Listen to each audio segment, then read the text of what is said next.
que eu serei amanhã. Isso é muito bom, mas também é muito ruim. Não é? É bom porque te dá liberdade. Você pode negar o que você fez hoje, pode começar a gostar de coisas que você não gostava, pode virar o caneco, mas você bem entende.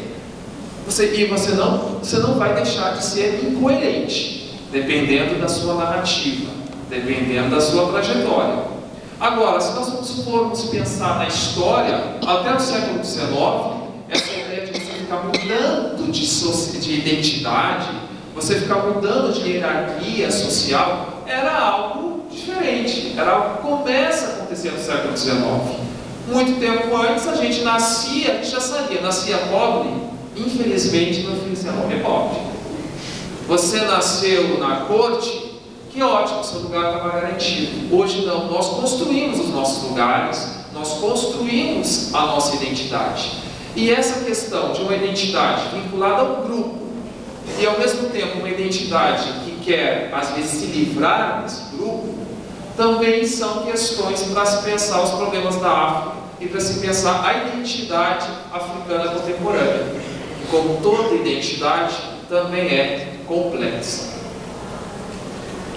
Fora ainda a questão da identidade, olha, esse Charles Taylor é um filósofo canadense, não é o Charles Taylor que foi líder da Libéria, tá? Porque até apareceu o Charles Taylor, que o Herbert trouxe antes, não é outro Charles Taylor aqui. E não é homenagem também, muito pelo contrário. Herbert, pode virar, Herbert. Estava além da fronteira da identidade, a ideia de colonialismo, de neocolonialismo da África. Uma questão que é interessante, que eu falo, estou discutindo com os alunos do quinto, tanto em Interlagos quanto aqui em Santo Amaro, é a questão de se pensar a África a partir de uma visão da própria África, a partir de uma visão da dimensão africana. O que é isso? É você discutir essas questões a partir da visão dos próprios africanos e da produção dos seus intelectuais. Isso é uma coisa que a gente pouco vê, porque geralmente quando a gente estuda a África, a gente ainda estuda a partir de a visão de historiadores, de pesquisadores que estudam a África como um objeto de pesquisa. Quando os africanos, intelectuais africanos, utilizam a África também como objeto de pesquisa, eles partem de um outro lugar, que é estar inserido naquele espaço, ou pelo menos ter relações. Muitos deles até nasceram, tiveram famílias, mas saíram da África e estão em universidades espalhadas aí pelo mundo todo. Aqui no Brasil tem um caso clássico, famoso, do Kabengele Munganga, que também é um intelectual africano que faz uma produção sempre contextualizando e criticando, às vezes, alguns estereótipos, alguns preconceitos que historiadores intelectuais ocidentais, europeus, americanos têm em relação ao continente africano. E este autor é um historiador congolês. Ele é o Elikia Bokolo. Ele não tem livros publicados no Brasil traduzidos, mas ele tem artigos, alguns artigos aí presentes. E eu aqui tirei algumas questões de uma entrevista que ele deu para a Sankofa. A Sankofa é uma revista de estudos africanos do Centro de Estudos Africanos da USP. Essa entrevista já faz alguns anos, acho que uns 4 anos, 3, 4 anos que ele deu, mas que ele trouxe aí várias questões que estão aí no debate que o Herbert já trouxe e que quando a gente liga o Jornal Nacional, coloca na Globo News, entra na internet, vão surgindo temas em relação principalmente a esses conflitos e essa situação do Mali, que o Herbert começou a falar, e ele faz aí algumas ideias que ajudam a explicar e a misturar um pouco isso que nós estávamos falando. Então ele fala ali, o Mali é uma região instável com uma população nômade. Teve um papel histórico muito importante no passado, fazendo as trocas entre a África Negra e a África Árabe, a Mediterrânea. Nessa região que nós estamos falando, desde o século VI, século VII, houveram vários grandes reinos, vários impérios. E um dos mais importantes, que vai ser ali do século VIII até o século XIV e XV, foi o Império do Mali. E o Império do Mali, para a historiografia, ele é bastante importante, porque ele vai fazer um pouco desse sincretismo, dessa mistura, dessa hibridez dessas questões que o Herbert trouxe anteriormente, que é a questão de um Estado, é a questão de uma cultura tradicional e a questão do Islã. Mesmo o Estado não sendo conceituado naquele período como nós conceituamos hoje, era uma questão sobre hegemonia, sobre poder, sobre fronteiras, sobre identidade. E o Império do Mali foi um império tão importante que até hoje ele está presente no próprio nome do país, porque o Mali de hoje não é a mesma região específica deste império. Só que após a descolonização, após a independência, essa região, este país, acabou trazendo essa lembrança desse grande império para dizer que agora aquele território, aquele espaço vai ter uma história própria. E ele vai trazer essa ideia que nós estávamos falando antes, das fronteiras artificiais. E essas fronteiras, essas linhas que foram demarcando no território, foram criando insatisfações dos grupos, porque alguns grupos acabaram ficando privilegiados, outros grupos foram prejudicados, alguns grupos ficaram próximos ou foram beneficiados pelo colonialismo, enquanto que outros não. Em todo momento de troca de autoridade, isso vem à tona, porque se torna um problema, e vem aquela questão da reparação, do revanche, que vai provocando esses conflitos que a gente vê se desenvolver hoje no continente africano. Depois da colonização, o novo poder africano reteve a lógica territorial colonial. Essa é uma questão importante.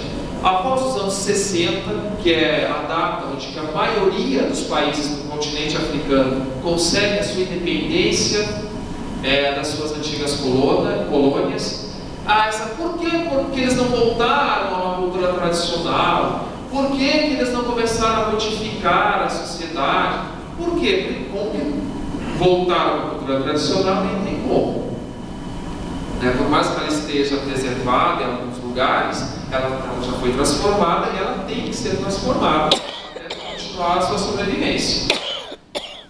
Agora, uma questão que é complicada também é aquilo que o Herbert falou, porque a África, infelizmente, não deixou de ser colônia, porque os países deram, ou autorizaram, ou perderam as suas colônias, vai depender da interpretação que nós vamos dar para esse fenômeno, mas eles continuavam, os países europeus continuam explorando e continuam presentes lá, e muito através das empreiteiras, através dos tratados comerciais, que vão fazendo com que a África fique totalmente presa ao dinheiro que vem da Europa. E a Europa ainda continua dando as cartas e muita coisa lá. Agora, a maior parte da eletricidade das centrais nucleares francesas é obtida com urânio africano. Então, quando a gente fala assim, é porque a França, que colonizou essa grande região, agora está lá fazendo uma intervenção militar. E ela está fazendo essa intervenção por quê? Daí, esse historiador diz, ela usa um discurso ideológico humanitário, que está indo lá para salvar vidas, para conter os conflitos étnicos, mas a verdade, o que ela está querendo fazer é preservar o seu mercado, preservar a sua exploração. Então, a questão da ideologia também é uma questão presente em toda a história da África. Desde os portugueses que estavam indo lá para salvar as almas dos infiéis, desde o século XIX, que também esse discurso daí já mais do evangelismo, também para salvar e para levar a luz para um continente sem luz, que vivia na escuridão, ou agora, que muitos europeus vão lá para salvar os próprios africanos deles mesmos, Então são discursos que servem para legitimar uma atuação bastante interesseira, uma atuação que sempre está trazendo lucro para a Europa, né? Ou pelo menos tentando ali, a Europa continua até hoje tentando manter essa forma de lucro. Morder. Fora este intelectual, existem aí vários outros. Eu estou só trazendo aí algumas fontes para quem se interessar, pegar, começar a ler esses autores, que é interessante a gente começar a olhar para a África a partir também do olhar desses autores africanos. O professor Mamadou Diawara, ele trabalha em Kinshasa, na Universidade do Congo, e também trabalha no continente europeu. Ele também vai ter uma produção bastante grande, defendendo uma nova contextualização sobre a história da África e os conflitos contemporâneos que lá acontecem. E o Apiá, que esse já é mais pop aqui no Brasil. Ele tem livros publicados. Um livro muito famoso dele é Na Casa do Meu Pai, que ele vai contar um pouco da cultura tradicional africana, ali da ocidental, a partir da cultura iorubá, que é a matriz cultural da família dele, e ele vai fazendo esse contraponto. Como era a cultura, como que ela foi alterada, como que hoje ela opera. Existe uma cultura ainda, entre aspas, tradicional, mas bastante modificada. Ele vai contando esse processo bastante interessante, e ele cunha um conceito chamado filosofia africana, que vai também trazer alguns conceitos diferentes em relação a uma filosofia pensada a partir de uma matriz grega, uma matriz da cultura greco-romana. E, para fechar, eu acho que assim também fazendo esse diálogo aí interdisciplinar, esses conflitos todos da África, eles já foram percebidos pelos próprios intelectuais africanos há muito tempo. Desde o século XIX, quando nasce um grande movimento chamado etiopianismo, em defesa de uma África para a África para os africanos, tentando fazer com que fosse revelado, mostrado esse interesse ideológico do continente africano sobre a própria África, muita produção intelectual surgiu. No século XX, hoje, a gente vê muito, no século XXI já, a gente vê muita referência a uma literatura, a uma produção intelectual que vem dos países do africano. Acredito que você já deve ter lido alguns autores, Mia Couto, Pepe Tela, e existem outros autores. E eu fiz aqui um recorte de dois autores que vão tratar destes conflitos que nós estamos falando. Vão discutir a atuação colonial, principalmente dos países que foram colonizados pela França e colonizados pela Inglaterra, pela Grã-Bretanha, e vão discutir fronteira, identidade, colonialismo, permanência de uma cultura tradicional. E esse autor, o Chinua Achebe, ele morreu essa semana. Ele morreu com 82 anos, acho que foi segunda ou terça-feira. Ele é considerado o maior autor da literatura africana moderna. Ele vai lançar um livro que é Escrever o Mundo se Despedaça, em 1958, 2 anos antes da independência da Nigéria, e ele vai descrever todas as atrocidades que aconteciam lá nesse período. É um livro bem interessante, bem forte, e é um dos autores mais traduzidos aqui no Brasil. Então, tanto que pela Companhia das Letras, temos esses livros todos, além do Esse Pedaço, A Paz Dura Pouco, A Flecha de Deus, A Educação de uma Criança sobre o Protetorado Inglês. O foco dele vai ser justamente essa denúncia do colonialismo ali na região, principalmente na Nigéria. E o outro autor que também vai fazer isso através do teatro. Ele vai ter também uma produção literária, mas ele vai fazer isso através do teatro, que é o Wole Soyinka. Ele teve a primeira peça dele publicada no passado aqui no Brasil, Pode passar, gente, que é o leão e a joia. Tem mais um aí. É a última garrafa. Nós falamos que ia falar até as 8h10 ou 8h44.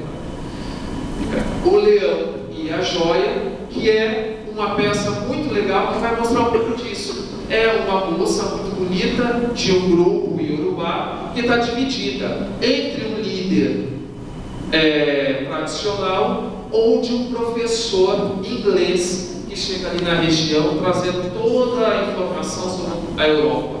E ele fica defendendo a visão europeia, enquanto que o outro líder tradicional, que ela não deve ceder aos encantos europeus e ficar com a sua cultura tradicional. Ele faz uma alegoria do próprio país.